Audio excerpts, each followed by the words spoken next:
که یحیی بن معین پیش امام احمد میآید.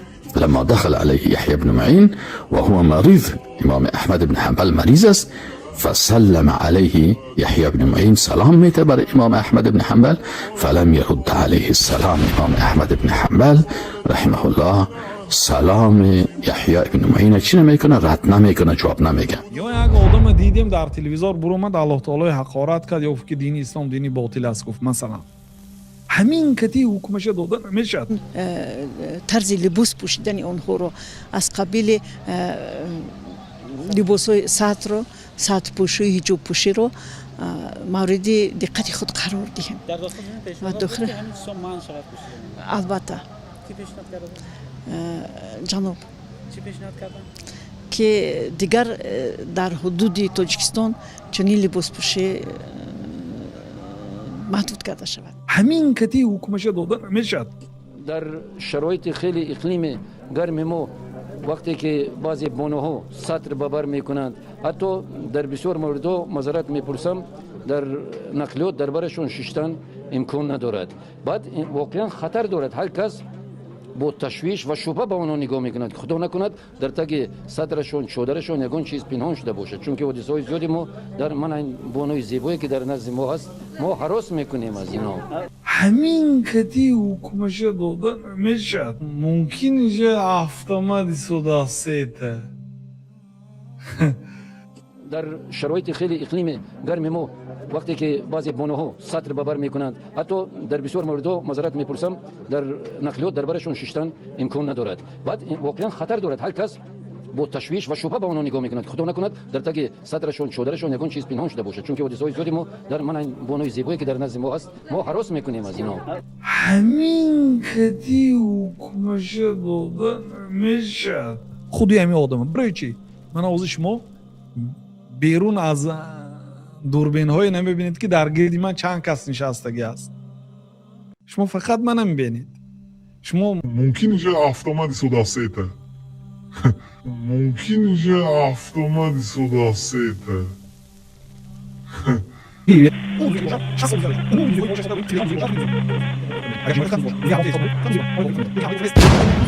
ما دخل علیه یحیی بن معین، میگه وقتی که یحیی بن معین عالم بود در وقتی که فتنه خلق قرآن شد که میگفتن قرآن مخلوق است. خب یحیی بن معین به همراه تعداد دیگری از ترس رفتن و گفتن که ما که قرآن مخلوق است. و آدمی وقتی بود که امام احمد ابن حنبل به خاطر اینمی سخن امی عقیده لط خورد و بندی شد و تعذیب شد. اما باز هم امام احمد ابن حنبل اینجا عزیمت کرد. یک رخصت است، یک عزیمت. رخصت همی هست که امام احمد ابن حنبل هم میتونست در ظاهر از رخصت کار بگیره و امی کلمه را در تحت اکراه و زدن و لط خوردن بگوید، لکن امام احمد ابن حنبل رحمه الله عزیمت کرد و از رخصت استفاده نکرد.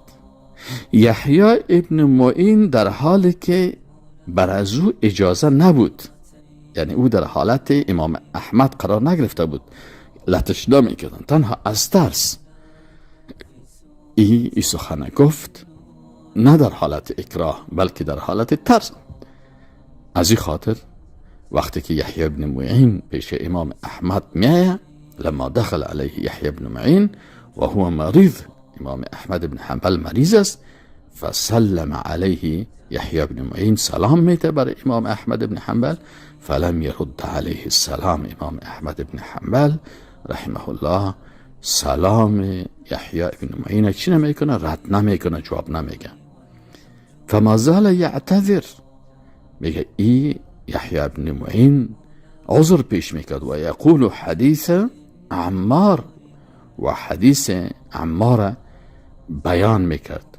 و قال الله الا من اکره و قلبه مطمئن بالایمان، میگفت که این الله گفته مگر کسی که در حالت اکراه قرار بگیره و قلبش مطمئن به ایمان باشه. فقلب احمد وجهه الى الجانب الاخر، امام احمد ابن حنبل میگه رویشه به طرف دیگه دور داد. فقال یحیی لا یقبل عذرا. یحیی ابن معین گفت که آیا عذر قبول نمیشه؟ امام احمد ابن حنبل امرایش سخن نمیگفت. فلما خرج یحیی، وقتی که یحیی ابن معین از مجلس برآمد، قال احمد، امام احمد ابن حنبل رحمه الله گفت یحتج به حدیث عمار، ای به حدیث عمار ابن یاسر چی میکنه؟ استدلال میکنه. و حدیث عمار میگه حدیث عمار ای قسم نیست. مررت بهم و هم یسبونک فنحیتهم فضربونی و انتم قیل لکم نرید ان نضربکم. میگه فرق است بین اینا و اونا. میگه ما مررت بهم و هم یسبونک، ما با اینا مرور کردم، اینا تو را دشنام میدادن. فنحیتهم، ما اینا را منع کردم. فضربونی، اینا مرا زدن. عمار ابن یاسر اینجا نهیه میکرد، اونا را نهیه کرد، اینا ایره زدن. و عمار ابن یاسر مجبور شد در حالت زدن چی کنه؟ وقتی که لط میخورد دیگه برش عذر پیدا شد. و انتم قیل لکم، لکن شما، یعنی احمد چی میگه؟ یحیی بن معین که برای شما گفت نرید ان نضربکم، میخوایم شما را بزنیم. هنوز شما را نزده، یعنی سر شما اکراه نیست، فقط هم گفته که اگر نگوین میزنیم تان باز، اما بالفعل نزده شما را. بناء فقال یحیی فما رأيت والله تحت عدیم السماء افقه فی دین الله منک. میگه یحیی ابن معین گفت که ما قسم به الله هست که من ندیدم در زیر آسمان فقیه‌تر، عالمتر در دین الله نسبت به امام احمد ابن حنبل.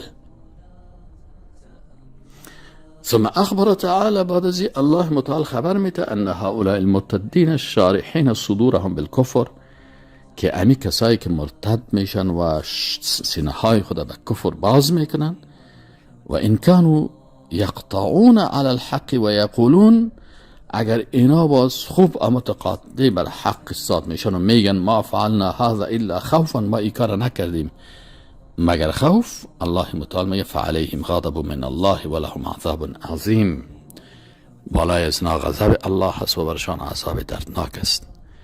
ثم اخبر تعالی ان سبب هذا الكفر، میگه باز الله سبحانه وتعالی خبر داد که سبب از کفر و عذاب چی است؟ ليس بسبب الاعتقاد للشرك او الجهل بالتوحید او البغض للدين او محبت الكفر. میگه این سببش اعتقاد شرک یا جهل به توحید یا بغض الدین یا محبت کفر نیست، و انما سببه ان فی ذلك حظا من حظوظ الدنیا، چرا که در این کار چی هست؟ یک نصیب از نصیب دنیاست که تو وقت کفر از اینا را تایید کردی، باز بر توی امکانات دنیوی تو را میگذاره. فاثره علی الاخره، بازی انسان امیم منفعت دنیوی را نسبت به آخرت پیشی میده و بر رضایت الله ایره پیشی میده.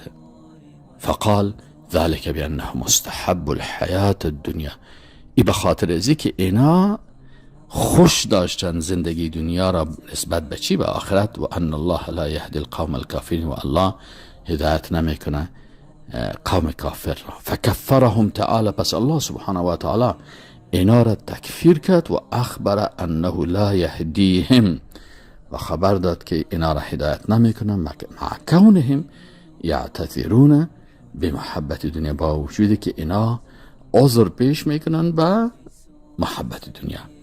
ثم اخبر تعالی ان هؤلاء المرتدین لاجل استحباب الدنیا على الاخره، باز الله خبر داد که ان هؤلاء المرتدین، امین مرتدها به خاطر پیش قرار دادن دنیا بر آخرت، هم الذین طبع الله على قلوبهم، اینا کسایی هستند که الله بر قلبهای از اینا مهر نهاده، و سمعهم و ابصارهم، و به گوشهایشان و چشمهایشان، و انهم الغافلون، اینا غافلا هستند.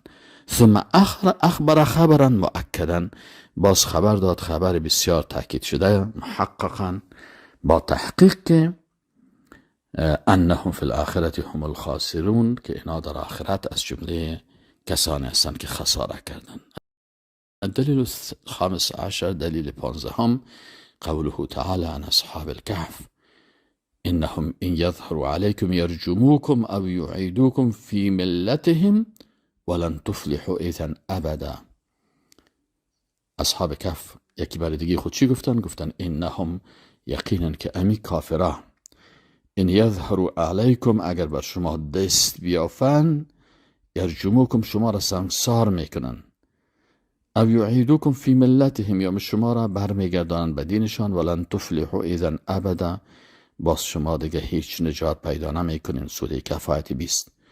فذکر تعالی عن اهل الكهف، میگه الله سبحانه و تعالی در مورد اهل کهف بیان کرده که انهم ذکروا عن المشرکین انهم ان قهروکم و غلبوکم فهم بین امرین، که این مشرکا اگر سر شما غالب شدن و شما را مغلوب ساختن، باز اینا دو کاره میکنن، اما یرجموکم، یا که شما را سنگسار میکنن، یقتلوکم شر قتلت برجم، یا که شما را به بسیار شکل سخت به قتل میرسانن که او رجم از سنگسارتان میکنن، و اما ان یعیدوکم فی ملتهم و دینهم، یا شما را دوباره به ملت و دینشان برمیگردارن. ولن تفلحوا اذا ابدا، بس ای ان وافقتموهم، اگر شما باز امرای زنا موافقت کردین بر دینشان، بعد از اینکه بالای شما غلبه حاصل کرد و شما را سرتان زور کرد، فلن تفلحوا اذا ابدا، شما هرگز کامیاب نمیشین. فهذا حال من وافقهم بعد ان غلبوه، این حالت کسانی هست بعد از اینکه بالایشان غلبه میشه